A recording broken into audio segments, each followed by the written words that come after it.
వాటికి ఎలాంటి లైసెన్స్ ఇవ్వడానికి ఎలాంటి అవకాశం లేదు అధ్యక్ష ఈ చట్టం ప్రకారం.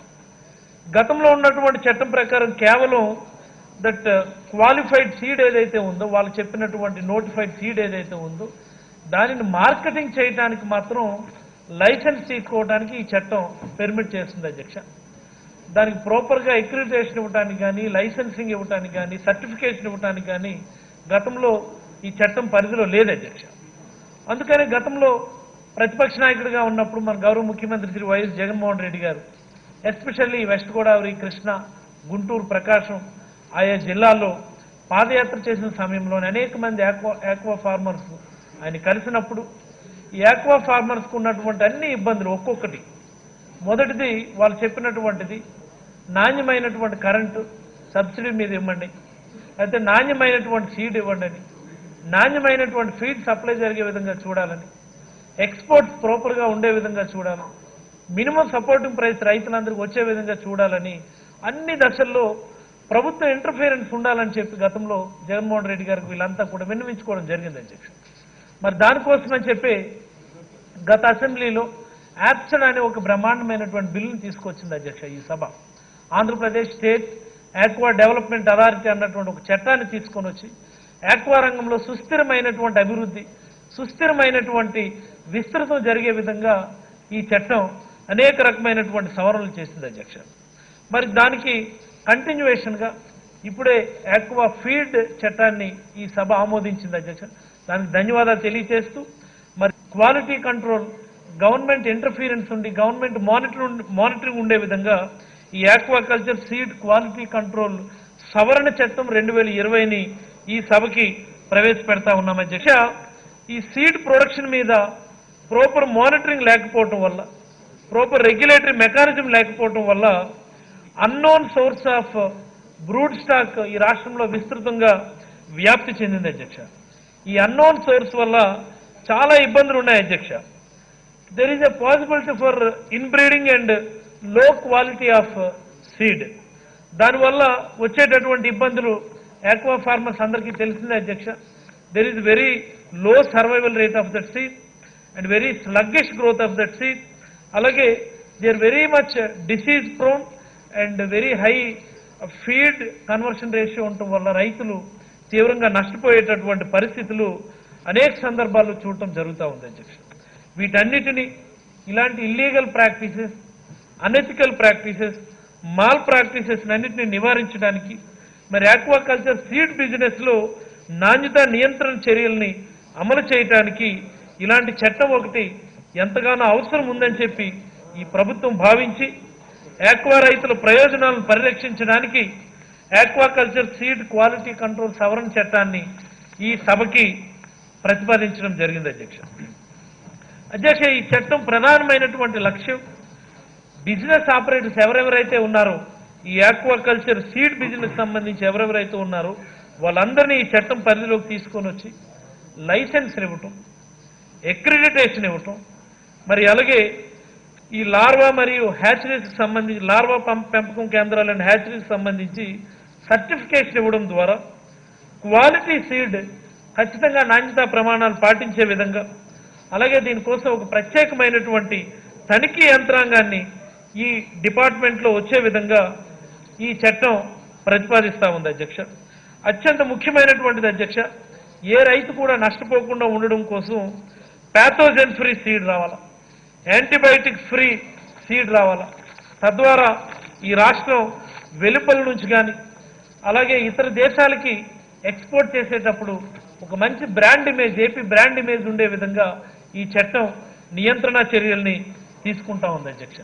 అధ్యక్ష, ఈ చట్టంలో 24 అధ్యాయాల్ని పొందుపరిచాం అధ్యక్ష. దీనికోసం రాష్ట్ర స్థాయిలో special chief secretary of animal husbandry and fisheries, మరి అలాగే ఫిషరీస్ కమిషనర్ కార్యదర్శిగా ఉంటూ ఒక ఆక్వాకల్చర్ సీడ్ కమిటీని మనం ప్రతిపాదించడం జరిగింది అధ్యక్ష. అలాగే నిర్ణయాలు తీసుకోవడానికి ఒక కమిటీని కూడా చట్టం కాన్స్టిట్యూట్ చేస్తూ ఉంది అధ్యక్ష.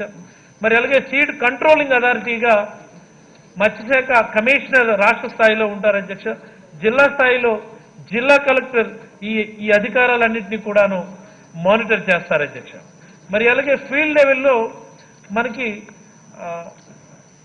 ఫీల్డ్ లెవెల్లో కూడా ఒక సీడ్ ఇన్స్పెక్టర్ని మనం ఫీల్డ్ డెవలప్మెంట్ ఆఫీసర్ కింద వేస్తా ఉన్నాం అధ్యక్ష. మరి అలాగే ఈ రాష్ట్రంలో విక్రయించబడిన లేదా విక్రయించదలిచినటువంటి అన్ని ఆక్వాకల్చర్ సీడ్ను కూడా ఈ ప్రమాణాలకి, ఈ నాణ్యతా ప్రమాణాలకు అనువుగా ఉండే విధంగా ఒక 15 రాష్ట్రాలకి ఎగుమతులు జరుగుతున్నాయి, చేపల ఎగుమతులు.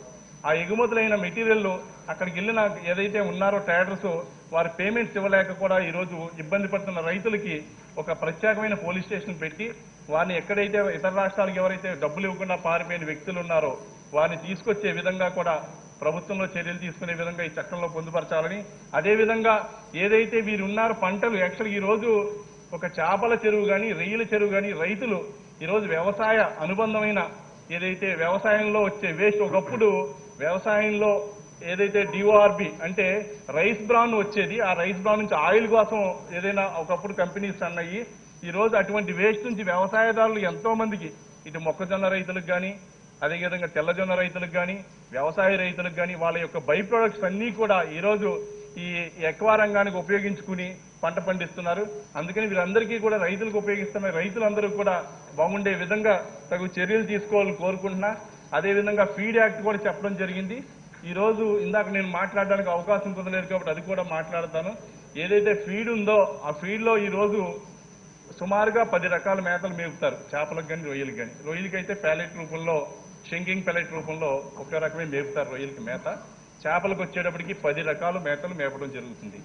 ఏదైతే షంకింగ్ పెలెట్ ఉందో ఆ షంకింగ్ పెలెట్ ఏదైతే బ్యాగ్ మీద వాళ్ళు వేస్తున్నారు, ఏదైతే ప్రోటీన్ ఎంత, ఫ్యాట్ ఎంత, ఫైబర్ ఎంత, యాష్ ఎంత అనేది వాళ్ళు ప్రింట్ చేస్తున్నారు. అలాగే చేపల మేతలో కూడా ఫ్లోటింగ్ పెలెట్కి అలాగే షింకింగ్ పెలెట్ కూడా వాడతారు. దాని మీద కూడా ముద్రిస్తున్నారు, ఏదైతే ప్రోటీన్ ఎంత, ఫ్యాట్ ఎంత, ఫైబర్ ఎంత అనేది చేస్తున్నారు, యాష్ ఎంత అనేది వేస్తున్నారు. కానీ డిఓఆర్బి అనేది మేజర్గా ఏదైతే వైట్ ఫిష్కి అంటే తెల్ల చేపకి కానీ ఫంగేషన్స్కి కానీ ఎక్కువ వాడేది. అందరూ కూడా రైతాంగం అంతా కూడా డిఓఆర్బి ఎక్కువ శాతం వాడతారు.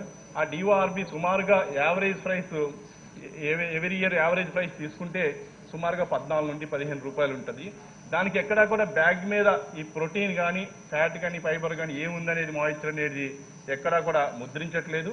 అదేవిధంగా ఆ యొక్క ఫీడ్ ఫార్వర్డ్ బుకింగ్ అనేది కంపెనీస్ వారు ప్రతి సంవత్సరం కూడా 2-3 టైమ్స్ రైతులకి ఫార్వర్డ్ బుకింగ్ అమ్మడం జరుగుతుంది.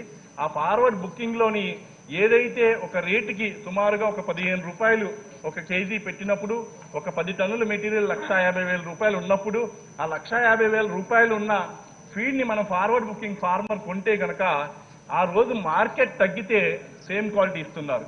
అదే మార్కెట్ పెరిగితే కనుక మాయిశ్చర్ పెంచడమో ఫైబర్ పెంచడమో ఇటువంటి చేసి ఫార్మర్ రొయ్యల్లో లేదు. ఎందుకంటే వైరస్ ఉండడం వలన రొయ్యల్లో మన అవసరానికన్నా ఎక్కువ పండించలేకపోతున్నాం, అవసరానికన్నా తక్కువే పండించడం కలుగుతున్నాం. వ్యవసాయంలో అయితే ఇందులో ఉన్న చెరువుల్లో అయితే కనుక చేపల ఉత్పాదకలో అవసరానికన్నా మనం ఎక్కువ పండించడం వల్ల ఈరోజు ఫంగేషన్స్ ఫార్మర్స్ ఉన్నారు. సుమారుగా 3 సంవత్సరాల నుంచి 60 రూపాయలు అమ్ముతున్నారు కేజీ సైజు. 60 రూపాయలు అమ్ముతుండగా ఈరోజు ఒక ఫీడ్ కాస్టే 40 రూపాయలు ఉంటే ఇంచుమించుగా యావరేజ్ అండ్ యావరేజ్ 35 రూపీస్ ఉంది ఫ్లోటింగ్ ప్లేట్. అటువంటిది ఫీడ్ వచ్చి 1.6, 1.7, 1.8 ఇన్ టైంలో మార్కెటింగ్ దొరకకపోతే కనుక 2.5 కూడా ఫీడ్ తినే అవకాశాలు ఉన్నాయి. ఇలాంటి లెక్కేసుకుంటే ఈరోజు 80 రూపాయలు ప్రొడక్షన్ కాస్ట్ పడుతుంటే కానీ అమ్మే రేట్ చూస్తే కేజీ నుంచి 2 కేజీల మేర నమ్మిది 60 నుంచి 70 రూపాయలు అమ్మటం జరుగుతుంది. ఇవన్నీ కూడా రైతులు చాలా నష్టాల్లో ఉన్నారు. ఏదైతే గతంలో ₹3.75 ఉన్న సమయంలో పవర్ ఒక సమయంలో 2018లో ₹2కి ఇవ్వడం యూనిట్ జరిగింది. తర్వాత మన ఈ ప్రభుత్వం వచ్చాక కూడా ఇంకో 50 పైసలు ఇచ్చి మొత్తం పవర్ కూడా సబ్సిడీలో ఇచ్చేయడం ఒక సహాయం మటుకి జరుగుతుంది రైతుకి. చేశాను నేను సార్, చెప్పాను కదా సార్, నేను కూడా అద్దరుపై చెప్పాను. నేను ఏదైతే ప్రభుత్వ సహాయం అంటూ అదొక్కటే కనిపిస్తుంది. కాబట్టి గతంలో ఏదైతే 2018 అంటే 5/9/2018ని ₹1.75 సబ్సిడీ మీద ఇవ్వడం, తర్వాత ₹1 ఇవ్వడం, టోటల్గా ₹2.25 ఇవ్వడం జరిగింది. ఇవన్నీ దృష్టిలో పెట్టుకుని అధ్యక్ష, గౌరవ సభ్యులు సిస్టమ్స్ ప్రొసీజర్స్ అన్ని బాగా చెప్తున్నాడు కానీ కొన్ని ఫ్యాక్ట్స్లు తప్పు చెప్తున్నారు అధ్యక్ష. ఎప్పుడు అధ్యక్ష వాళ్ళు చెప్పడం అది ఎలక్షన్లకు ముందు, అంటే 5 సంవత్సరాలు పట్టించుకోలేదు, ఎలక్షన్లకు ముందు మాత్రమే. ఎలక్షన్ల ముందు అధ్యక్ష 5 సంవత్సరాలు పట్టించుకోలేదు. ఎలక్షన్ల ముందు కరెక్ట్ ఎలక్షన్ ముందు అధ్యక్ష అన్ని స్కీములు అధ్యక్ష 2019 ఫిబ్రవరి నుంచి మొదలవుతాయి అధ్యక్ష. 2014 నుంచి 2019 ఫిబ్రవరి వరకు ఏది గుర్తుకు రాదు. ఆ 19 కరెక్ట్ గా 2 నెలల ముందు మాత్రం ప్రతి ఒక్కటి అధ్యక్ష పసుపులు, కుంకుమలు, ఈ రొయ్యలు, దాని తర్వాత ఛార్జీలు అన్ని 2 నెలల్లో అధ్యక్ష. ఏ ఒక్క దానికి కూడా అధ్యక్ష ఒక్కదానికి కూడా బడ్జెట్ లో కేటాయింపు ఉండదు. ఒక్కదానికి బడ్జెట్ లో కేటాయింపు ఉండదు. అన్ని మొదలు పెట్టడము, వాళ్ళు ఏదైతే మొదలుపెట్టి మిగిలిస్తారో మేము అన్ని కట్టుకుంటున్నాం అధ్యక్ష. ఇదే పని. అది ఒక్కటి తప్పు అధ్యక్ష. దయచేసి అది విత్డ్రా చేసుకోవాలి అధ్యక్ష. చెప్పండి సార్. ఏం లేదు సార్, నేను 2 చెప్పాను సార్. గతంలో ఏం జరిగింది, ఇప్పుడు కూడా జరిగేది. ఈ ప్రభుత్వం ఈ బిల్లు పెట్టినందుకు కూడా కృతజ్ఞతలు కూడా తెలియజేశాను అధ్యక్ష. నేను చెప్పింది ఏదైనా తేడా ఉంటే కనుక, అబద్ధాలు ఏదైనా చెప్పాను అనుకుంటే మీకు ఎవిడెన్స్ కావాలంటే 5/9/2018లో ఇచ్చిన జీవో కానీ, అదేవిధంగా ఇప్పుడు మనం ఏదైతే ఇప్పుడు ప్రభుత్వం ఇచ్చింది కూడా నేను తెలియజేస్తున్నాను అధ్యక్ష. ఈ రోజు వ్యవసాయ రైతు ఏదైతే ఎక్కువ రైతుల వల్ల సుమారుగా గవర్నమెంట్ కి ఇండైరెక్ట్ గా కానీ, ప్రత్యక్షంగా కానీ, పరోక్షంగా కానీ 50,000 రూపాయలు ప్రాపర్టీ వచ్చే అవకాశాలు ఉన్నాయి అధ్యక్ష. అవన్నీ కూడా మనం దృష్టిలో పెట్టుకుని రాబోయే కాలంలో రైతులు ఏదైతే నష్టపోతున్నారో, నష్టపోయిన రైతుల్ని ఇంకా ముందర తీసుకెళ్లే విధంగా ఈ రోజు బ్రూ స్టాక్ ఉంది సార్ అధ్యక్ష. మనం ఏదైతే ఇప్పుడు కూడా మనం అమెరికా నుంచి ఇంపోర్ట్ చేసుకోవాల్సి వస్తుంది బ్రూ స్టాక్. ఎప్పుడో మనకి కల్చర్ వచ్చింది. అది 1957లో ఏదైతే కట్లా సీలావత్ అనేది ఇండియన్ మేజర్ కార్ప్ వచ్చింది. అప్పటి నుంచి ఈ రోజు వరకు మనకి డిపార్ట్మెంట్స్ ఉన్నాయి, ఫిషరీస్ డిపార్ట్మెంట్స్ ఉన్నాయి. కొత్తగా ఇంకొక జాతి అంటూ వచ్చిందంటే ఫంగేషన్స్ తప్పించి వేరే ఏది రాలేదని మీకు తెలియజేస్తాను సార్. చెప్పండి. ఈ అనౌన్స్మెంట్స్ అన్ని కూడా అధ్యక్ష ఎప్పుడు అధ్యక్ష వాస్తవానికి పాదయాత్ర గౌరవ ముఖ్యమంత్రి గారు అప్పుడు ప్రతిపక్ష నాయకులుగా ఉండి పాదయాత్ర దాటిన తర్వాత లక్షలాది మందితో కలిసిన తర్వాత అనౌన్స్మెంట్ చేసిన తర్వాత అప్పుడు వాళ్ళకు గుర్తుకొస్తుంది అధ్యక్ష. అది ఎప్పుడు అధ్యక్ష సెప్టెంబర్ 2018 అంటే కరెక్ట్ 5-6 నెలలు ఎలక్షన్లకు ముందు అధ్యక్ష. ఇదన్నా 5-6 నెలలు, మిగతావన్నీ 2 నెలల ముందర అధ్యక్ష. అన్ని స్కీములు ఫిబ్రవరి 2019. ఒక్కదానికి కూడా బడ్జెట్ లో కేటాయింపు ఉండదు. మనం అధ్యక్ష ఎప్పుడైనా కానీ ఒక ప్రభుత్వం ఏదన్నా చేయాలనుకున్నప్పుడు ఎప్పుడు అధ్యక్ష బడ్జెట్ లో పెడతారు. బడ్జెట్ లైన్ కూడా ఉండదు అధ్యక్ష. వాళ్ళు దానికి ఒక్క స్కీమ్ కు బడ్జెట్ లైన్ ఉండదు. అప్పటికప్పుడు హుటాహుటిన పవర్ సెక్టర్ అధ్యక్ష కరెంటు కంపెనీల మీద డబ్బులు తెచ్చేది పసుపు కుంకుమని ఇచ్చేది, సివిల్ సప్లైస్ మీద డబ్బులు తెచ్చేది ఇంకో దానికి ఇచ్చేది. ఒక్కదానికి అసలు బడ్జెట్ లో కనీసం బడ్జెట్ లో అధ్యక్ష ఒక బడ్జెట్ లైన్ ఉండదు, ఒక కేటాయింపు ఉండదు. కానీ రేపు 2 నెలల్లో ఎలక్షన్ ఉందన్నప్పుడు మాత్రం అన్ని గుర్తుకొస్తాయి అధ్యక్ష. పసుపు కుంకుమ అని చెప్పేసి ఇప్పుడు నిజం చెప్పాలంటే అధ్యక్ష రాష్ట్రంలో ఎక్కడైనా కూడా మోసానికి దగాకు ఏమంటున్నారు తెలిసిన అధ్యక్ష? పసుపు కుంకుమ అంటున్నారు అధ్యక్ష. మోసము దగ అంటే పసుపు కుంకుమ అంటున్నారు. ఆ స్టేజ్కి తెచ్చినారు అధ్యక్ష వాళ్ళు.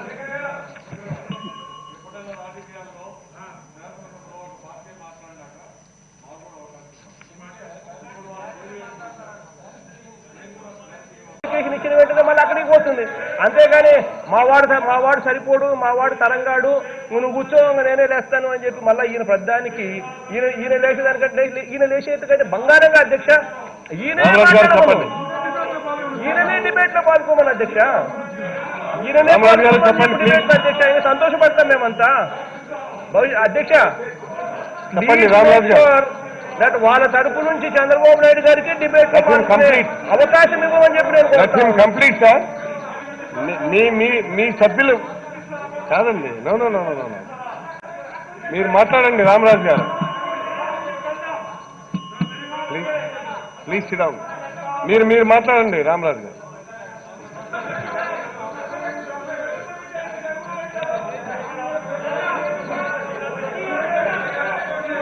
అధ్యక్ష మాట్లాడండి రామరాజు గారు మాట్లాడండి. అధ్యక్ష అది నీ దగ్గర నువ్వు నేర్చుకోవాలి. కూర్చో. ఆగండి సార్, కూర్చోండి సార్, కూర్చోండి. There are lot of proceedings. కూర్చోండి. మీరు మాట్లాడండి. రామరాజు గారు, అవును నువ్వు చెప్పావు కదా దిగిపోతానులే సమరస్థానం నుంచి. కూర్చోండి సార్, కూర్చోండి. నాకు తెలుసు నాకు వాల్యూ ఎప్పుడు ఇవ్వాలో, ఎక్కడ ఇవ్వాలో, ఎవరికి ఇవ్వాలో నాకు తెలుసు. చెప్పండి రామరాజు గారు. అధ్యక్ష చెప్పండి అదేవిధంగా మనం ఏదైతే పూర్వం 1950 వెస్ట్ బ్యారక్పూర్ హుస్సేన్ చౌదరి గారు వారు డాక్టర్ అలీ కునాలి డాక్టర్ ప్లీజ్ ప్లీజ్ మాట్లాడు. అదేవిధంగా మనకు పూర్వం సుమారుగా 60 సంవత్సరముల పైన పడినటువంటి 1957 సంవత్సరంలో వెస్ట్ బెంగాల్లో జోనాపూర్ సిఐ ఎఫ్ఆర్ఐ వారు డాక్టర్ అలీ కులాని డాక్టర్ ఐరానాల్ చౌదరి వారు జులై 1957 సంవత్సరంలో ఏదైతే ఇండియన్ మేజర్ కార్ప్ అని ఒక షీట్ తీసుకురావడం జరిగింది, అదే ఈ రోజు వరకు కూడా రైతులకు గత్యంతరం అయింది. కాబట్టి ఫస్ట్ మనం ఏదైనా ఒక రైతు బాగుండాలంటే R&D చేయవలసిన పరిస్థితి ఉంది. కాబట్టి వెంటనే ఏదైనా ఒక వ్యాధి వచ్చినప్పుడు ఆ వ్యాధి యొక్క చేపకి ఏ మందులు వాడాలనేది మనం R&D చేయవలసిన బాధ్యత ఉంది. కాబట్టి ప్రస్తుతం ముందరగా R&D సెంటర్స్ పెట్టి ఒక చేపకు కానీ ఒక రొయ్యకి కానీ వ్యాధి వచ్చినప్పుడు ఈరోజు మనం అన్ని కూడా వెటనరీ మెడిసిన్సే వాడుతున్నాం. ఏదైతే గేదెలకు కానీ ఆవులకు కానీ కోళ్లకు కానీ వాడే మందులే వాడవలసి వస్తుంది. కానీ మనం ఇప్పటి వరకు కూడా దీనికి ఐడెంటిఫికేషన్ చేసి మందు కావాలనేది ఎక్కడా కూడా డిపార్ట్మెంట్ ఇచ్చే పరిస్థితి లేదు అధ్యక్ష. అదేవిధంగా ఈ రోజు క్వాలిటీ అయిన షీడ్ ఇవ్వాలి అంటే కనుక ఆ క్వాలిటీ పరీక్ష చేసుకోవడానికి గవర్నమెంట్ ల్యాబ్స్ అవసరం. ఇప్పుడున్న గవర్నమెంట్ ల్యాబ్స్ ఏదైతే 2018లో సుమారుగా 8 కోట్ల రూపాయలతో రివల్ ల్యాబొరేటరీస్ ఏదైతే LCMS కానీ అదేవిధంగా GCMS కానీ అందరూ ప్రభుత్వం వెంటనే తగు చర్యలు తీసుకునే విధంగా చేసుకోవాల్సిందిగా మీ ద్వారా తెలియజేయడం జరుగుతుంది అధ్యక్ష. అదేవిధంగా రైతులు కూడా ఈ రోజు స్వచ్ఛమైన నీరు కావాలి. మనకి పోలవరం వస్తే కనుక ఏదైతే కృష్ణా వెస్ట్ గోదావరి డెల్టాలో ఈ రాష్ట్రంలో అత్యధికంగా పండే వ్యవసాయం కాకుండా వ్యవసాయంలో నీరు అందని ప్రాంతంలో ఏదైతే కింద ప్రాంతంలో చేస్తున్నటువంటి సాగునికి మంచినీరు ఇచ్చే అవకాశాలు కూడా ఉన్నాయి. కాబట్టి దాని మీద కూడా దృష్టి పెట్టి ఎప్పుడైతే మంచినీరు అందరూ కూడా డ్రైన్ వాటర్ వాడుకుంటారు, అందరూ కూడా డ్రైన్లో వచ్చే వేస్ట్ వాటర్ ద్వారా సముద్రంలో కలిసే వాటర్ను వాడుకుంటారు అందరూ కూడా. ఆ వాటర్ని కాకుండా మన ఇరిగితే కనుక క్వాలిటీ ఆఫ్ ఫిష్ కానీ క్వాలిటీ ఆఫ్ ఫిష్ మీట్ కానీ ఈ రోజు ప్రపంచ దేశాల్లో అందరికీ కూడా మన ఈ రోజున protein food easy digestible protein food మన ఆంధ్ర రాష్ట్రం నుంచి వెళ్తుంది అధ్యక్ష. కాబట్టి ఏదైతే మన రాష్ట్రం నుంచి వెళ్ళే మెటీరియల్ పక్క రాష్ట్రాలకు వెళ్ళేటప్పటికి సుమారుగా 36 గంటలు పడుతుంది అధ్యక్ష. ఏదైతే ఒక ఐస్లో వేసాక మెటీరియల్ 36 గంటల సమయం పడుతుంది. కాబట్టి క్వాలిటీ ఇంప్లిమెంట్ చేయాలి అంటే మన రాష్ట్రంలోనే ప్రాసెసింగ్ ప్లాంట్లు కానీ వాల్యూ యాడెడ్ ఏదైతే అవసరమైందో కుకింగ్ కానీ అలాగే IQFs కానీ ఇవన్నీ వచ్చే విధంగా ఆల్రెడీ ఉన్నాయి. కానీ అయినా సరిపోవట్లేదు. ఈ సీజన్ వైజ్ క్రాప్ ఇది. ఎప్పుడైతే వైరస్ అనేది ఎప్పుడు కూడా క్లైమేట్ చేంజ్ వస్తే చాలు వైరస్ వస్తుంది, అత్యధిక పంట వస్తూ ఉంటుంది. మొన్న కూడా ఎప్పుడైతే ఏదైతే కోవిడ్ సమయంలో కూడా ప్రభుత్వం ఇన్వాల్వ్ అయ్యి రొయ్యల ధరలు తగ్గడం, ఇప్పుడు నేను కోవిడ్ లాంటిది ఇప్పుడు వరకు ఎప్పుడు రాలేదు మనకి, ఇలాంటి విపత్తు కానీ మనం ఇలా చూడలేదు. ఆ రోజు ఏదైతే ప్రాసెసింగ్ ప్లాంట్లో వారు కొంత ప్రాబ్లం అయితే కొంత మ్యాన్ పవర్, ఏదైనా ఇది మ్యాన్ పవర్తో ఆధారపడిన పరిశ్రమ. మ్యాన్ పవర్ రాకపోతే కనుక ఎంత మనం గవర్నమెంట్ ఇన్వాల్వ్ అయినా కూడా అక్కడ జరగని పరిస్థితి. అయినప్పటికీ కూడా ప్రభుత్వం ఇన్వాల్వ్ అయ్యింది, ప్రభుత్వం ఇన్వాల్వ్ అయ్యి ప్రయత్నం కూడా చేసింది రేట్లు. కానీ అదే సమయంలో కొంత మన మంత్రివర్యులు కానీ ముఖ్యమంత్రి వర్యులు కానీ దృష్టికి వచ్చిందో లేదో కానీ చేపలో కూడా రేటు MSP డిసైడ్ చేయడం జరిగింది. 115 రూపాయలు డిసైడ్ చేయడం జరిగింది కేజీ చేప. కానీ అదే సమయంలో 80 రూపాయలకే 3 నెలల పాటు రైతులు కూడా చేపల రైతులు నష్టపోయారు. తర్వాత ఈ తుఫాన్లు కానీ ఈ వర్షాల వల్ల కూడా మన కొల్లేటిలో కూడా చాలా చెరువులు కూడా ముంపుకు గురైంది. వారికి కూడా ఏదైనా వీలైతే ఇన్సూరెన్స్ రూపంలో వారైతే యాక్చువల్ లోన్ తీసుకుంటారు కానీ వాళ్ళు ఎవరు ఇన్సూరెన్స్ కట్టరు. ఎందుకంటే ఫిష్లో కానీ ప్రాన్లో కానీ ఇన్సూరెన్స్ కట్టినా ఇన్సూరెన్స్ రాని సమయాలు చాలా ఉన్నాయి. దీనికి కారణం ఏదైనా ఒక చేప చనిపోయినప్పుడు ఇన్సూరెన్స్ కంపెనీ వాడు వచ్చి క్లెయిమ్ చేయాలి అంటే కనుక ఆ చేప చెరువులోంచి పైకి వేస్తే కనుక వాడు క్లెయిమ్ చేయడు. పోనీ ఆ చేపలు అలా ఉంచుదామంటే కనవ చేపలు చచ్చిపోతాయి పొల్యూషన్ వచ్చి. అందుకని దానికి ఎక్కడా కూడా లింక్ లేదు. కాబట్టి ఇన్సూరెన్స్ క్లెయిమ్ చేసుకుంటానికి ఏ ఎక్వా ఫార్మర్కి అదృష్టం లేదు ఒక రకంగా. ఎందుకంటే వాటర్లో ఉంటే పొల్యూట్ అయిపోద్ది, వాటర్ పారామీటర్స్ మారిపోతాయి. కాబట్టి ఎక్కడా కూడా వీరందరూ కూడా ఇబ్బంది పడి ఈరోజు కొల్లేరులో కూడా సుమారుగా మా కాన్స్టిట్యున్సీలో కానీ ఏదైతే కైకలూరు కానీ ఏలూరు కానీ ఉంగుటూరు కానీ దెందులూరు కానీ సుమారుగా నేను అనుకుంటూ ఒక 10,000 ఎకరాల వరకు ముంపుకు గురైంది. చాలామంది రైతులు నష్టపోవడం జరిగింది. దానికి కారణం కొల్లేరులో కాంటూన్లో కొన్ని చెరువులు కూడా తవ్వుకుని ఎప్పుడు జలగం వెంగళరావు గారి సమయం నుంచి కూడా అక్కడ చేపల చెరువులు ఉండటం జరిగింది. అత్యధిక వర్షాలు సుమారుగా 1965-66 సమయం తర్వాత అత్యధిక వర్షపాతం అక్కడ నమోదు అవడం జరిగింది అధ్యక్ష. ఏదైతే కొల్లేరు కాంటూన్లో 10.5 వరకు వచ్చింది వాటర్ 1965 సమయంలో, తర్వాత ఇప్పుడు 11.7 అంటే ఇంచుమించుగా 1.2 ఎగస్ట్రా వచ్చింది సార్ అధ్యక్ష. అందుకని రైతులు కూడా మునిగిపోవడం జరిగింది. అదేవిధంగా ఉప్పుటేరు కూడా ప్రక్షాళన చేయవలసిన పరిస్థితి ఉంది. అక్కడ రైతులందరూ బాగుండాలంటే మొన్న ఏదైతే రైల్వే వారు బ్రిడ్జ్ కట్టారు అక్కడ అంటే దానికి దీనికి సంబంధం లేదు, కానీ అక్వాకి సంబంధం ఉంది కాబట్టి చెబుతున్నాను అధ్యక్ష, ఈ బిల్లుకి దానికి సంబంధం లేదు. అక్కడ 40x40 పిల్లర్స్ కూడా ఆ ట్రైన్లో వేయటం వల్ల కూడా కొంచెం ఏదైతే ఇంట్లో వెళ్ళలేదు, ఇవన్నీ దృష్టిలో పెట్టుకుని ఎక్వా రైతులకు ఏదైతే ఇబ్బంది ఉందో ఆ ఎక్వా రైతుల యొక్క ఇబ్బందులు మనం ఇంకొకసారి మాకు అవకాశం ఇవ్వండి అధ్యక్ష. నేను ఎక్వా రైతుగా నాకు కొంత అనుభవం ఉంది, అనుభవంలో నేను కూడా దీన్ని షేర్ చేసుకుని రైతులకు మేలు జరిగే విధంగా ఇది ఏదైతే బిల్లు ఉందో పారదర్శకతగా ప్రభుత్వం కానీ అదేవిధంగా ప్రభుత్వ అధికారులు కానీ 100% అంటే 100కి 300% చేస్తేనే ఈ బిల్లు యొక్క ఉపయోగం ఉంటుంది, కానీ లేదా చాలా కష్టం అధ్యక్ష. ఎందుకంటే మనం వ్యవసాయం ఇందాక కూడా చెప్పడం జరిగింది, వ్యవసాయంలో ఈ రోజు కూడా పెస్టిసైడ్స్ క్వాలిటీ లేకపోవడం ఉంది, డ్రగ్ కంట్రోల్ ఉంది, డ్రగ్ ఇన్స్పెక్టర్స్ ఉన్నారు, దానికి సంబంధించిన అధికారులు ఉన్నారు, కానీ ఇక్కడ ఎరువులు కూడా ఉన్నాయి, ఎరువుల్లో కూడా క్వాలిటీ లేదు. ఈ రోజు రైతు భరోసా కేంద్రాలు ప్రతి గ్రామానికి పెట్టడం జరిగింది, కానీ వీటికి సంబంధించి మండలానికి ఒక పీసీఆర్ కానీ ఎల్సీఎంఎస్ కానీ ల్యాబ్స్ పెడితేనే కానీ ఎక్వా రంగం ఉన్న ఏరియాలో ఎవరికి కూడా అందుబాటులో ల్యాబ్స్ ఉంటావు. కాబట్టి తమ ద్వారా ప్రభుత్వానికి తెలియజేసుకుంటా ఈ రంగాన్ని ఇంకా ముందరికి తీసుకెళ్ళడానికి ప్రొడక్షన్ అనేది డౌట్ లేదు, ఫార్మర్స్ ఇంకా పెంచుకుని ఎవరికి తీసుకెళ్ళడానికి ఫార్మర్స్ సంసిద్ధంగా ఉన్నారు. వారి యొక్క ఇన్ఫ్రాస్ట్రక్చర్స్, వారికి కావాల్సిన రోడ్స్ కానీ మౌలిక వసతులు, కరెంటు కూడా ఈ రోజు మనం ట్రాన్స్ఫారాలు కూడా 6 months కూడా కొద్దిగా ఇవ్వలేకపోతున్నాం. గతంలో కూడా కొద్ది ప్రాబ్లం ఉంది, ఇంకా పెరిగింది ఈ మధ్య కాలంలో. మనందరం కూడా ఏదైతే ట్రాన్స్ఫర్ అప్లికేషన్ పెట్టాక ఇన్ టైంలో ఇవ్వలేక సెకండ్ హ్యాండ్ అంటే ఒకసారి వాడేసిన ట్రాన్స్ఫారం తీసుకొచ్చి ఎక్వా రైతులకు పెడుతున్నారు. ఎక్వా రైతుకి 1 hour ఆక్సిజన్ లేకపోతే మనిషికి హార్ట్ బీట్ ఇలా ఉంటుంది, ఎందుకంటే పరిస్థితులు అటువంటి. అట్లా ఆక్సిజన్తో సంబంధించి ఎక్వాలో ప్రాణికి అయితే విపరీతమైన ఆక్సిజన్ కావాలి, ఆ ఏరియాటర్స్ తిరిగితేనే కానీ అక్కడ రైతులు రెయ్య ఉండదు, లేదా జనరేటర్ మీద వెళ్ళాలి. వాళ్ళ జనరేటర్ కాస్ట్ కూడా చూస్తే డీజిల్ కాస్ట్ కూడా చాలా ఉంది, కాబట్టి జనరేటర్ మీద ఎక్కడా కూడా రైతు పండిస్తే ఆ వచ్చే డబ్బులు వారికి సరిపో. అది కూడా పై గ్యారంటీ లేని క్రాప్, ఎక్వాలో రొయ్యల క్రాప్ అనేది పూర్తి స్థాయి ఎక్కడా కూడా గ్యారంటీ లేదు. ఇదేదో లాటరీ టికెట్ లాంటిది, ఒక షార్ట్కి మనం లాటరీ టికెట్ కొనుక్కుంటే తగిలితే అదృష్టం తగలకపోతే అన్నట్టు దీంట్లో సక్సెస్ రేట్ 20 to 30% కూడా లేదు. ఇప్పటి నుంచి అప్పుడు కూడా అందరూ ఇలా చేస్తున్నారు అంటే ఒక ట్రిప్ పోయినా ఒక ట్రిప్ వస్తుందని ఆశతో చేస్తున్నారు రైతులు. కాబట్టి ఎన్ని దృష్టిలో పెట్టుకుని ఏదైతే బ్యాంకు రుణాల్లో కూడా ఏదైతే రుణం తీసుకున్నప్పుడు కూడా మార్ట్గేజ్ ఛార్జెస్ కూడా ఎక్కువ తీసుకోవడం జరుగుతుంది.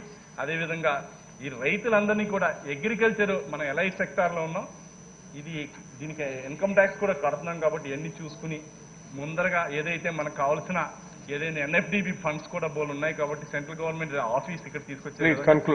Thank you sir. ఈ రంగాన్ని ఇంకా ఎదురు తీసుకెళ్లాలని, కాకపోతే పారదర్శకతగా చేస్తేనే కానీ ఇది పూర్తి స్థాయిలో అవదని మీ ద్వారా తెలియజేసుకుంటూ సెలవు. కొట్టు సత్యనారాయణ గారు.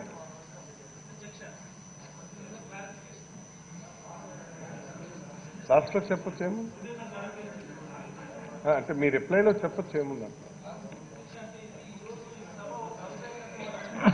సాక్ష్యం అధ్యక్ష, గౌరవ సభ్యులు మాట్లాడినటువంటి అంశాలు ఏదో ఈరోజు ఆయన అనుకున్నటువంటి అంశాలు కాదు అధ్యక్ష. కొన్ని సంవత్సరాలుగా, కొన్ని దశాబ్దాలుగా ఆయన మనసులో ఉన్నటువంటి ఆలోచనలు, గత ప్రభుత్వంలో ఇలాంటివి చేస్తే బాగుండేమో అన్నటువంటి ఆలోచనలు ఈరోజు ఆయన ఒక ప్రెజెంటేషన్ రూపంలో చెప్పారు అధ్యక్ష. చాలా ధన్యవాదాలు తెలియజేస్తున్నాను అధ్యక్ష. ఆయన చెప్పినటువంటి కొన్ని అంశాలని ఈరోజు ఆక్వా రంగానికి ఈ ప్రభుత్వం చేస్తున్నటువంటి ప్రయోజనాల్ని ఒకసారి నేను రీఇటరేట్ చేస్తాను అధ్యక్ష. అత్యంత ప్రధానమైనటువంటిది whatever the state of the affairs, ప్రస్తుతం ఉన్నటువంటి ఆక్వా బిజినెస్ ఏదైతే ఉందో ఇప్పటి వరకు జరిగినటువంటిది entirely depends on sheer private entrepreneurship అధ్యక్ష. ఇంతవరకు ఏ ప్రభుత్వం కూడా ఈ ఆక్వా రంగానికి సహాయం చేసినట్టు కానీ ప్రాపర్గా మానిటర్ చేసినట్టు కానీ గతంలో ఎప్పుడూ లేదు అధ్యక్ష. గౌరవ ముఖ్యమంత్రి శ్రీ వైఎస్ జగన్మోహన్ రెడ్డి గారు అనేటటువంటి ఒకే ఒక వ్యక్తి 720 కోట్ల రూపాయల ఎలక్ట్రిసిటీ సబ్సిడీ రూపంలో ఇచ్చి ఈరోజు ఆక్వా రంగానికి ప్రాణాన్ని నిలబెట్టినటువంటి అవకాశం ఇచ్చింది అధ్యక్ష. అలాగే చూసుకుంటే కోవిడ్ టైంలో కూడా ఎంఎస్పీ అనౌన్స్ చేసినటువంటి ఏకైక రాష్ట్రం అధ్యక్ష. అసలు దేశం మొత్తం తీసుకోండి అధ్యక్ష, కోవిడ్ సమయంలో అన్ని రంగాలు కూడా కుదేలేవి దేశం మొత్తం మీద, ప్రపంచం మొత్తం మీద. నష్టపోని రంగం ఏదైనా ఉంది అంటే ఆంధ్రప్రదేశ్లోని యాక్వా రంగం అధ్యక్ష. అన్ని దగ్గర యాక్వా రంగం కాదు అధ్యక్ష. ఆంధ్రప్రదేశ్లోని యాక్వా రంగం మాత్రం కోవిడ్ పరిస్థితులను సైతం తట్టుకుని నిలబడగలిగిందంటే అది కేవలం జగన్మోహన్ రెడ్డి గారి ముందు చూపని ఈ సందర్భంలో ఈ సభ దృష్టి తీసుకొని వస్తున్నాను అధ్యక్ష. అధ్యక్ష, గౌరవ సభ్యులు ఒక మంచి మాట చెప్పారు అధ్యక్ష. ఈ చట్టాలు చేస్తున్నారు, చాలా బ్రహ్మాండంగా ఉంది, దీన్ని ఇంప్లిమెంట్ చేయడానికి గ్రౌండ్ లెవెల్లో అవసరమైనటువంటి స్టాఫ్ ఉందా లేదని చెప్పేసి అడిగారు అధ్యక్ష. ఇలాంటి ఇబ్బందులు రాకూడదని గౌరవ ముఖ్యమంత్రి గారు ఈ రాష్ట్ర వ్యాప్తంగా అగ్రికల్చర్ కానీ, ఆక్వాక్ కానీ, యానిమల్ హస్బెండరీ కానీ వీటన్నిటిని ఇంటిగ్రేట్ చేస్తూ రైతు భరోసా కేంద్రాలని చెప్పి ఒక గొప్ప బ్రహ్మాండమైనటువంటి వ్యవస్థను తీసుకొని వచ్చారు అధ్యక్ష. ఈ రైతు భరోసా కేంద్రాల్లో గతంలో ఉన్నటువంటి field development fisheries development officers అదనంగా విలేజ్ ఫిషరీస్ అసిస్టెంట్స్ అని చెప్పి మనం రిక్రూట్ చేశాం అధ్యక్ష. 725 మంది విలేజ్ ఫిషరీస్ అసిస్టెంట్స్ మనం ఈ ప్రభుత్వం వచ్చిన రిక్రూట్మెంట్ చేసాం. గ్రౌండ్ లెవెల్లో వాళ్ళకి ఇచ్చినటువంటి టాస్క్స్ అసైన్మెంట్స్ ఏవైతే ఉన్నాయో చాలా బ్రహ్మాండంగా చేస్తూ ఉన్నారు అధ్యక్ష. రియల్ టైం మానిటరింగ్ జరుగుతూ ఉంది అధ్యక్ష రైతు భరోసా కేంద్రాల ద్వారా. నాట్ ఓన్లీ విఎఫ్ఎస్ అనే కాకుండా quality feed, quality seed, certified feed and seed supply చేయడానికి అక్కడే కొనుగోలు అమ్మకాలు జరిగే విధంగా మనం కార్యాచరణ చేయడం జరిగింది అధ్యక్ష. ఈ ఆర్బీకేస్ అన్నటువంటివి ఆంధ్రప్రదేశ్లో ప్రవేశపెట్టిన ఆర్బీకేస్ అన్నటువంటివి దేశానికి రేపొద్దున దిక్సూచడానికి ఇది ఒక నిదర్శనం అధ్యక్ష. మరో ముఖ్యమైనటువంటి అంశం అధ్యక్ష, చాలా ల్యాబ్స్ లేవు, ఈ ఫీల్డ్ సీడ్ తనిఖీ చేయడానికి అవసరమైన ఇన్ఫ్రాస్ట్రక్చర్ లేదు అని చెప్పి గౌరవ సభ్యులు ఈ సభ దృష్టి తీసుకొచ్చారు అధ్యక్ష. దీనిని సైతం గౌరవ ముఖ్యమంత్రి గారు అడ్రస్ చేయడానికి ఈ రాష్ట్రంలో 35 ఇంటిగ్రేటెడ్ ల్యాబ్స్ మనం నెలకొల్పుతా ఉన్నాం అధ్యక్ష. 9 కోస్టల్ డిస్ట్రిక్ట్స్ లో కూడా 35 ఇంటిగ్రేటెడ్ ఆక్వా ల్యాబ్స్ మనం నెలకొల్పుతా ఉన్నాం అధ్యక్ష. మరి అలాగే మరొకటి చెప్పారు, ఇక్కడ R&D సెంటర్స్ లేవు అని చెప్పి. R&D సెంటర్స్ లేవు అన్నటువంటిది వాళ్ళకి తెలుసు అధ్యక్ష. దీన్ని అడ్రస్ చేయడం కోసం అని చెప్పి మనం ఒక ఫిషరీస్ యూనివర్సిటీని మరికొద్ది క్షణాల్లో ఆ బిల్లుని ప్రవేశపెట్టబోతా ఉన్నాం అధ్యక్ష. ఆ ఫిషరీస్ యూనివర్సిటీకి అటాచ్డ్గా ఒక ఇంక్యుబేషన్ సెంటర్, ఒక నాలెడ్జ్ హబ్, ఒక R&D సెంటర్ని కూడా గౌరవ ముఖ్యమంత్రి గారు ఈ రాష్ట్రంలో ఉన్నటువంటి యాక్వా రంగం మరింత సుస్థిరమైనటువంటి అభివృద్ధి సాధించాలని చెప్పి ఇవ్వడం జరిగిందని చెప్పి ఈ సభ దృష్టికి తీసుకొని వస్తా ఉన్నాను అధ్యక్ష. అధ్యక్ష, ఈ రంగంలో ఉన్నటువంటి అన్ని ఇబ్బందులు అధిగమించడానికే ఈ చట్టాలు చేశాం అధ్యక్ష. యాప్సెడ్ అత్యంత ప్రధానమైనటువంటి AP state aqua development authority followed by aquaculture seed act and aquaculture feed act అని చెప్పి ఈ సభకి తీసుకొని రావడం జరిగింది అధ్యక్ష. అధ్యక్ష, చాలా ముఖ్యమైనటువంటి మాట గౌరవ సభ్యులు తీసుకొని వచ్చారు.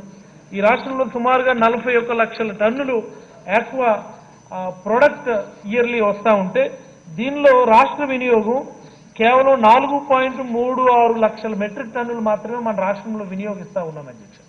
కోవిడ్ పరిస్థితులు మనకి చాలా మంచి పాఠాలు నేర్పించాయి అధ్యక్ష. Unless otherwise domestic marketing improve అయితే తప్ప ఈ రైతుకి లాభం జరగదు అన్నటువంటి విషయాన్ని గౌరవ ముఖ్యమంత్రి గారు ముందే గుర్తించి ఈ రాష్ట్రంలో domestic marketing, domestic consumption improve చేయడానికి సుమారుగా 145 ఆక్వా హబ్స్ ని రాష్ట్ర వ్యాప్తంగా మంజూరు చేశారని ఈ సభా దృష్టికి తీసుకొస్తూ మొన్ననే వరల్డ్ ఫిషర్మెన్ డే నాడు 20 ఆక్వా హబ్స్ కి శంకుస్థాపన కూడా చేశారన్న విషయాన్ని గౌరవ సభ్యుల దృష్టికి నేను తీసుకొని వస్తా ఉన్నాను అధ్యక్ష. ఈ ఆక్వా హబ్లకు అనుసంధానంగా ప్రతి ఆర్బీకే పరిధిలో జనతా బజార్ని గౌరవ ముఖ్యమంత్రిగా నిజంగా ఈ ఆలోచన చెప్తా ఉంటేనే నాకు గూస్ బంప్స్ వస్తూ ఉన్నాయి అధ్యక్ష. జనతా బజార్ రేపు పొద్దున్న రూరల్ ఎకానమీ ఎలా ఉంటుందనేది ఒకసారి మనం ఊహించుకోవచ్చు అధ్యక్ష. మరి అలాగే మరో ముఖ్యమైనటువంటి అంశం అధ్యక్ష, Kisan credit cards aqua farmers అందరికీ మనం అందుబాటులోకి తీసుకొని వచ్చాం అధ్యక్ష. మరో ముఖ్యమైనటువంటి అంశం ఈ సభ దృష్టికి తీసుకొని రావాలి. ఆయన బ్రూట్ 1 or 2 స్పీకర్స్ ఉన్నారు. 1 minute మీ రిప్లైలో అయిపోయింది అధ్యక్ష. అంటే ఇది వెంటనే తెలియాలి అధ్యక్ష. బ్రూట్ స్టాక్ సంబంధించినటువంటి ఇబ్బందులు ఆయన తీసుకొని వచ్చారు అధ్యక్ష. మనం ఈ రాష్ట్రంలో aquatic quarantine facilitate Nakkapalli Visakhapatnam 36.5 కోట్లతో గౌరవ ముఖ్యమంత్రి గారు మంజూరు చేశారు అధ్యక్ష. Now it is ready to float the tenders అధ్యక్ష. ల్యాండ్ ఎక్విజిషన్ కూడా 30 ఏకర్స్ చేశాం అధ్యక్ష. దానికోసం 36.5 కోట్ల రూపాయలు గౌరవ ముఖ్యమంత్రి గారు ఇవ్వడం జరిగింది అధ్యక్ష. Ready for tenders aquatic quarantine facility for vannamei shrimp అధ్యక్ష. మరి అలాగే సీబాస్ అండ్ మడ్ క్రాబ్కి సంబంధించినటువంటి హ్యాచరీస్ కూడా మంజూరు చేశారు అధ్యక్ష. సీబాస్ హ్యాచరీకి 23.5 కోట్లు ఇచ్చారు. మరి అలాగే మడ్ క్రాబ్ హ్యాచరీకి 14.2 కోట్లు ఇచ్చారు అధ్యక్ష. ఇవి గుంటూరు జిల్లా పరిసివారిపాలెం, నిజాంపట్నం, గుంటూరు జిల్లాలో మనం వీటిని నెలకొల్పుతా ఉన్నాం అధ్యక్ష. మరి అలాగే ఇండియన్ మేజర్ కాప్స్ గురించి ఒకటి చెప్పారు అధ్యక్ష. దీనికోసం కూడా గౌరవ ముఖ్యమంత్రి గారు 5.2 కోట్ల రూపాయలు ఇచ్చారు అధ్యక్ష. దీనిని సైతం మనం వెస్ట్ గోదావరి బాదంపూడి దగ్గర మనం నెలకొల్పబోతా ఉన్నాం అధ్యక్ష. అధ్యక్ష, అగ్రికల్చర్కి సంబంధించి విత్తనం వేసిన దగ్గర నుంచి కోతల వరకు ప్రతి దిశలో ప్రతి సందర్భంలో కూడా గౌరవ ముఖ్యమంత్రి గారు ఇన్వాల్వ్ అయ్యి అగ్రికల్చర్ నిలబెట్టినట్టుగానే ఆక్వా రంగంలో ఉన్నటువంటి అన్ని అంశాలను కూడా, చిన్న సున్నితమైనటువంటి అంశాలను కూడా టచ్ చేసి ఆక్వా రంగం ఇది చాలా అవసరం అధ్యక్ష. ఎందుకంటే ఇది గ్రోత్ ఇంజిన్ మన రాష్ట్రానికి. గతంలో చంద్రబాబు గారు అగ్రికల్చర్లో 11% డబుల్ డిజిట్ గ్రోత్ వచ్చిందని చెప్పి ఆయన చెప్పారు అధ్యక్ష. ఈ double digit growth is because of aqua industry నుంచి వచ్చినటువంటి ఈ గ్రోత్ ని ఆయన అగ్రికల్చర్లో చూపించారు. డబుల్ డిజిట్ గ్రోత్ అని చెప్పి ప్రతిపాదించారు అధ్యక్ష. ఆక్వా రంగంలో సుమారుగా 8.7% జీవీఏ కేవలం ఆక్వా రంగం నుంచి వస్తుంది అధ్యక్ష. దీన్ని సుస్థిరంగా అభివృద్ధి చేయడానికి ఇన్ని స్టెప్స్ ని తీసుకోవడం జరిగిందని చెప్పి సభా దృష్టికి తీసుకొని వస్తా ఉన్నాను. ధన్యవాదాలు. సత్యనారాయణ గారు తర్వాత ప్లీజ్.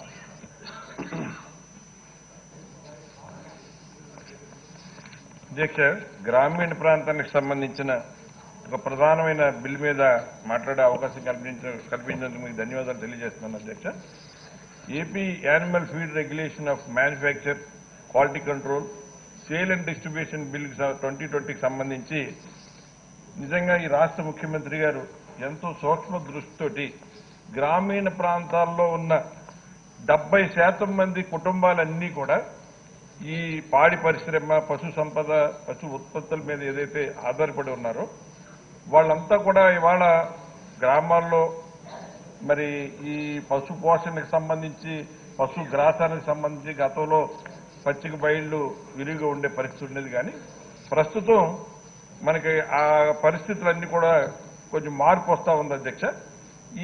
దీని మీద ఆధారపడి వారి జీవన స్థితిగతులన్నీ కూడా అభివృద్ధి పదంలో నడపాలంటే మరి దీనికి సంబంధించిన మరి ఏదైతే పశువులకు సంబంధించిన ఫీడ్కి సంబంధించి అనేక మోసాలతోటి, అనేక అడల్ట్రేషన్ తోటి మరి మార్కెట్లో మరి ఈ ఫీడ్ దొరుకుతున్న మూలంగా రైతులు నష్టపోతున్నారన్న విషయాన్ని ముఖ్యమంత్రి గారు దృష్టిలో పెట్టుకుని ఈ ఫీడ్ కంట్రోల్, మ్యానుఫ్యాక్చర్ కంట్రోల్ చేసి ఒక మంచి పోషకాలతో ఉన్న మరి విలువలతో కూడిన ఈ ఫీడ్ సప్లై చేయాలనే ఉద్దేశంతో ఈ బిల్లు తీసుకురావడం జరిగింది.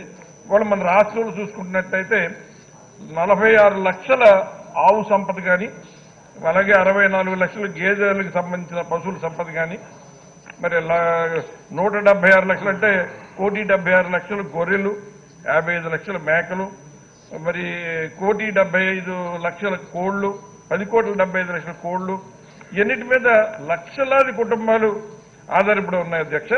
దీనికి సంబంధించి మన రాష్ట్రం పాలు, మాంసం ఉత్పత్తిలో 4వ స్థానంలో ఉంటే మరి కోడిగుడ్లకు సంబంధించి మొదటి స్థానంలో ఉంది అధ్యక్ష. దీని నుంచి సుమారుగా మనకి 52,397 కోట్ల రూపాయలు ఆదాయం మరి జిఎస్టీలో కలుస్తూ ఉంది.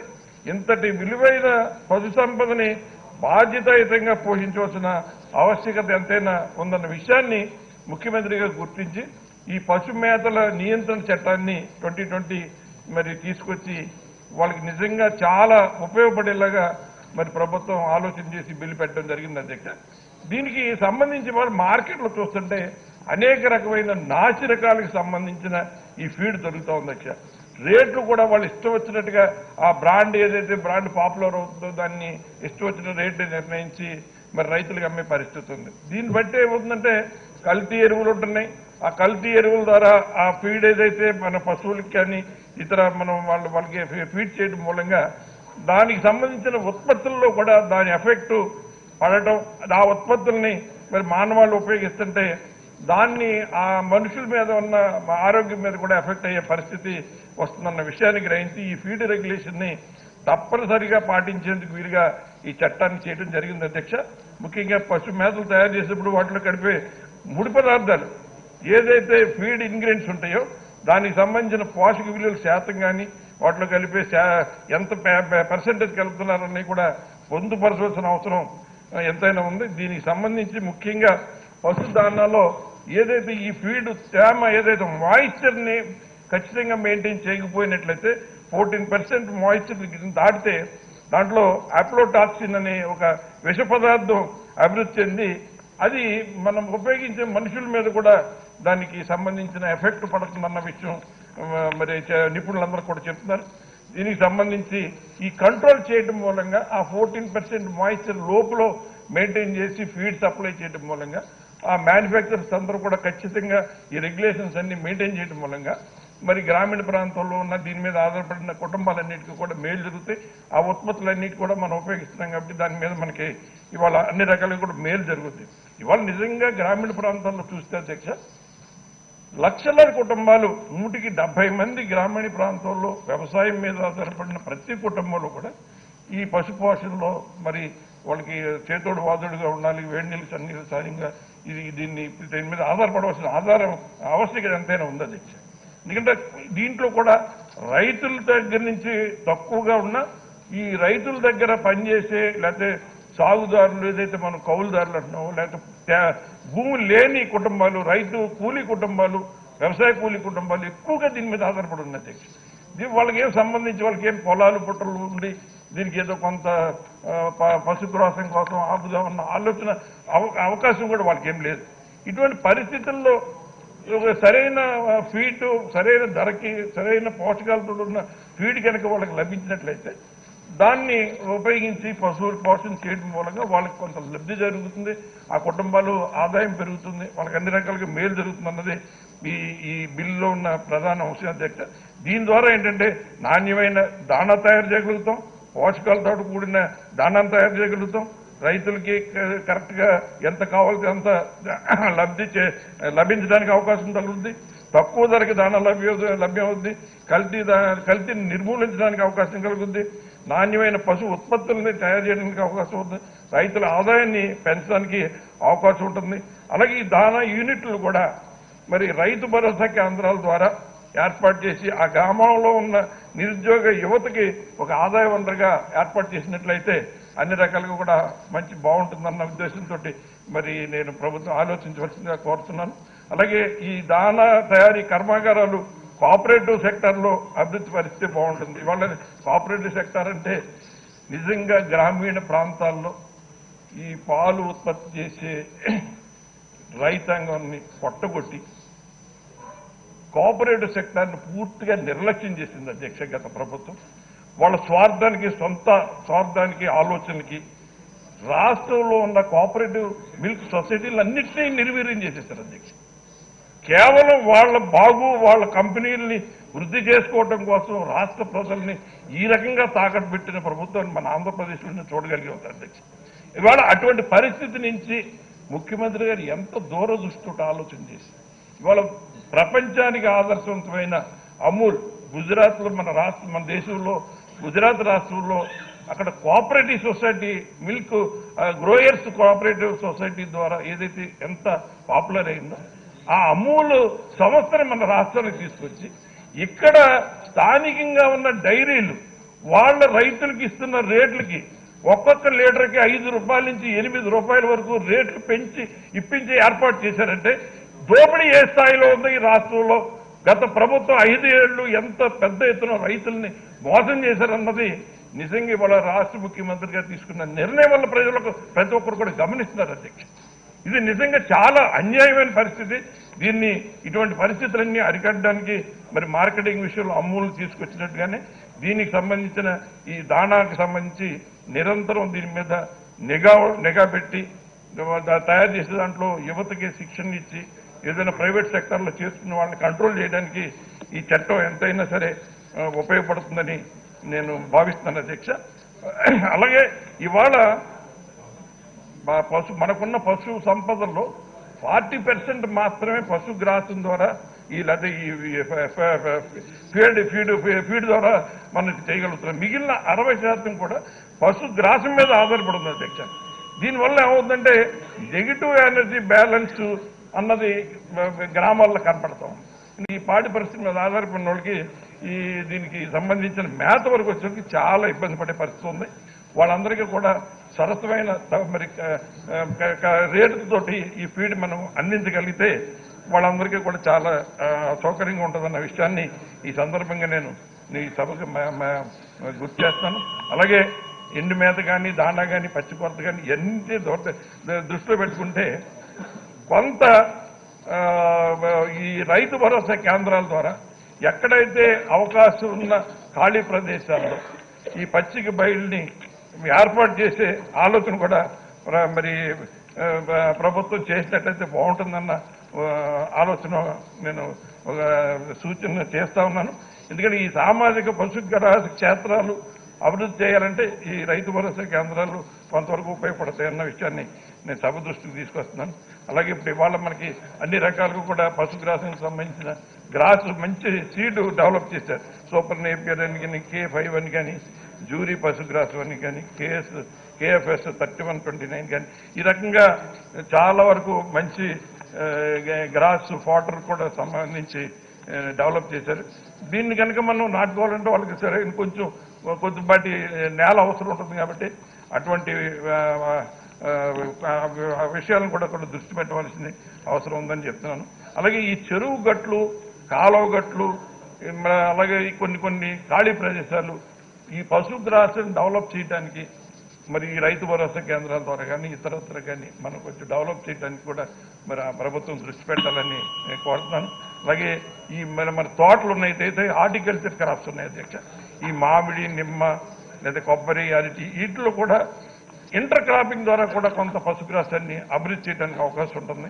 ఇది అంజన్ గడ్డి, రోడ్స్ గడ్డి అని, స్టైల్ ఏమటం అని, అన్ని మామిడి తోటలు, జామ తోటలో వేయటానికి కానీ, అలాగే కొబ్బరి అరటిలో అయితే పిల్లి పెసర, గిని గడ్డి కానీ ఈ రకంగా చేయటం మూలంగా ఏమవుతుందంటే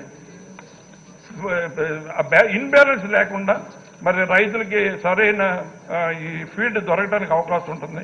ఆ ఫోడర్ బ్యాంక్స్ను కూడా మనం ఏర్పాటు చేయవలసిన అవసరం ఉంది. ఎందుకంటే ఇప్పుడంతా కూడా ప్యాడీ వచ్చేసరికి గతంలో మనం ట్రెడిషనల్గా కట్ చేసి హార్వెస్టింగ్ చేసేవాడు, గడ్డి విరివిగా దొరికేది. ఇవాళ అంతా కూడా కటింగ్ మెషిన్ ద్వారా చేయటం వలన అవుతుందంటే మొత్తం అంతా గడ్డి కట్ అయిపోయి అది ప్రస్తుతానికి ఉపయోగపడేలాగా దాన్ని ట్రాన్స్పోర్ట్ చేసి తీసుకెళ్లే అవకాశం లేకుండా ఎక్కడెక్కడ వదిలేస్తున్నారు. దీనికి సంబంధించి మరి ఈ ఫోడర్ బ్యాంక్స్కి ఏర్పాటు చేయటం కాకుండా ఈ బైలింగ్ మిషన్స్ అని మనం కొంచెం సబ్సిడీ రేట్లకి ఇప్పించి ఆ గడ్డి వేస్ట్ అవ్వకుండా మన పశువులు దానా కింద ఉపయోగపడేలాగా ఈ బెయిల్ మిషన్లు కూడా మనం ఏర్పాటు చేసి రైతు భరోసా కేంద్రాల ద్వారా రైతులకు అందించే ఏర్పాటు చేయాలని, దాని ద్వారా ఏంటంటే వేస్ట్గా పోతున్నాయి గడ్డి బెయిలింగ్ చేస్తే కొరత నివారణ చేస్తుందని కూడా నేను సూచన చేస్తాను అధ్యక్ష. అలాగే గడ్డి కత్తిరించే చాప్ కటర్ మెషిన్స్ కూడా ఇటువంటివన్నీ రైతులకు అందజేసినట్లయితే నిజంగా ఇదంతా ఉపయోగపడుతుంది. నిజంగా ఎంతో దూరదృష్టితోటి రైతులకి 170% ఆధారపడిన కుటుంబాలని దృష్టిలో పెట్టుకుని ఏర్పాటు చేసిన ఈ బిల్లు నిజంగా ప్రతి ఒక్కరికి ఉపయోగపడే అవకాశాన్ని ముఖ్యమంత్రి గారు గుర్తించినందుకు ధన్యవాదాలు తెలియజేస్తూ ఈ బిల్లుని పూర్తిగా నేను సంప్రదిస్తున్నాను. గద్దె రామ్మోహన్ రావు తర్వాత మీరు ప్లీజ్ ఫైనల్ గా మినిస్టర్ గారు అయిన తర్వాత మీరు class. Speaker sir, quality seed రైతుకు అందించాలనే కాన్సెప్ట్ని వీళ్ళందరూ కూడా కోరుకునేది. కానీ బిల్లు ప్రిపరేషన్లో చిత్తశుద్ధి లోపించింది అనే భావన కలుగుతా ఉంది సార్. నేను రాజకీయంగా మాట్లాడలేదు. నేను రాజకీయాల్లో రాకముందు సైంటిస్ట్గా పనిచేశాను సార్ ఒక మల్టీనేషనల్ కంపెనీకి 8 సంవత్సరాల పాటు. తర్వాత 1999లో చంద్రబాబు గారు నన్ను పార్లమెంట్ సభ్యుడిగా విజయవాడ పార్లమెంట్ ఎంపిక చేసి గెలిపించి నన్ను పార్లమెంట్కి పంపించినప్పుడు ఈ యొక్క ఎక్వాకల్చర్ మీద యాక్ట్ తీసుకురావడానికి ఆ రోజున నాకున్న ఎక్స్పీరియన్స్ కానీ నా క్వాలిఫికేషన్కి పార్లమెంట్ అంతా ఏకగ్రీవంగా నన్ను ఎంపీడాకి అడ్వైజర్గా 4 సంవత్సరాలు నాకు అవకాశం ఇచ్చేసింది. ఆ సమయంలో కోస్టల్ ఎక్వాకల్చర్ యాక్ట్ అనే దాన్ని స్టడీ చేసి భారతదేశంలో ఎక్కడెక్కడ ఎక్వాకల్చర్ ఉందో ఆ ఏరియాలని కూడా పరిశీలించి అక్కడున్న అందరి అభిప్రాయాలు తీసుకుని ఒక యాక్ట్ని తయారు చేయడం జరిగింది. ఇప్పుడు ఆ కోస్టల్ ఎక్వాకల్చర్ యాక్ట్ అనేది 2004 నుంచి కూడా ఇంప్లిమెంట్ అయింది. ఈ రోజున ఈ ప్రాన్ హ్యాచరీస్ ఏదైతే బిల్లు రాష్ట్ర ప్రభుత్వం ప్రవేశపెట్టిందో ఈ హ్యాచరీలో మేజర్ పార్ట్ అంటే ఒక 500 హ్యాచరీలు ఉంటే దాంట్లో 470 హ్యాచరీలు కోస్టల్ రెగ్యులేషన్ దాంట్లోని జోన్లోనే ఉంటాయి సార్.